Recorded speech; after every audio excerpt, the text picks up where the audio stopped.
In 1912, my great-grandfather Joel moved to Richville, California from Nebraska to farm the fertile soils of the Sacramento Valley. What he and the other farmers were presented with was an adobe soil that wasn't fit to farm. The majority of the farmers got back on the train and went home. Joel and a few others decided to try and grow rice on the soil and found that the hardy grain was a perfect match for the water-holding capacity of the heavy clay. 103 harvests later, we are sowing seed on my father's 45th rice crop. Grandpa Joel's house still sits at the entrance to our ranch, looking out over his land and the Sutter Buttes.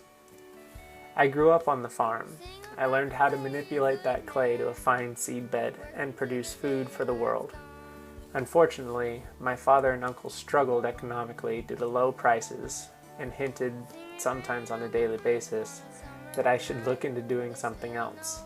When I came to Chico State in 2004, I was a kinesiology major and was going to become a physical therapist for an NHL team. Unfortunately for my dreams and my grades, the farm always pulled me back.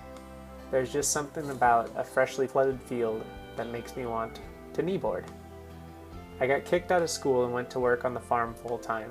I was finally back in my own personal heaven. That's where Shelby comes in. This girl I met at a bar asked me to move in with her in Los Angeles.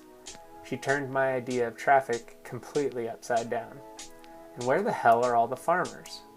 They were there, but they were hidden in vacant lots and on rooftops of apartment complexes. Urban farms allow a community to produce and sell their own food.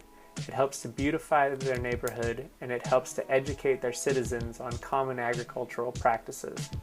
According to urbanfarming.org, there are 63,506 residential, community, or partnership gardens in the United States. This is 38 more gardens than when our papers were due a few weeks ago. Woo! The ideology behind urban farming began during World War I when the National War Garden Commission was formed. They urged citizens to use all idle land, including school and company grounds, to produce produce and cover the deficit created by the war. The American people produced almost 1.5 million quarts of canned food over the next 2 years. Victory Gardens had a resurgence during World War II, producing 8 million tons of food. That was nearly 40% of all American consumption. These gardens united the American people toward a common goal. The same is true with community gardens. Community gardens utilize empty lots, rooftops, and unused landscape on school campuses and convert them to areas that a community can take pride in.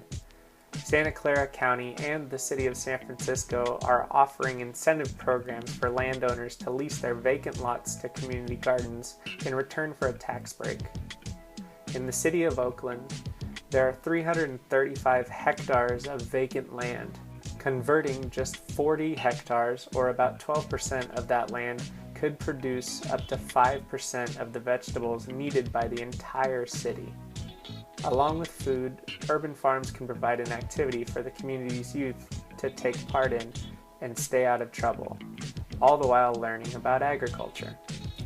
Urban farming and community gardens expose children and adults to agriculture. They also provide a healthier, less expensive alternative to families who do most of their shopping at bodegas or quickie marts. The establishment of more urban farms and community gardens may help to provide clarity to the consumer who believes that their food comes from the grocery store, and open their eyes to what quality produce can taste like. And I believe that introducing agriculture to urban areas, especially to the children, is something that will only help to grow and strengthen our industry.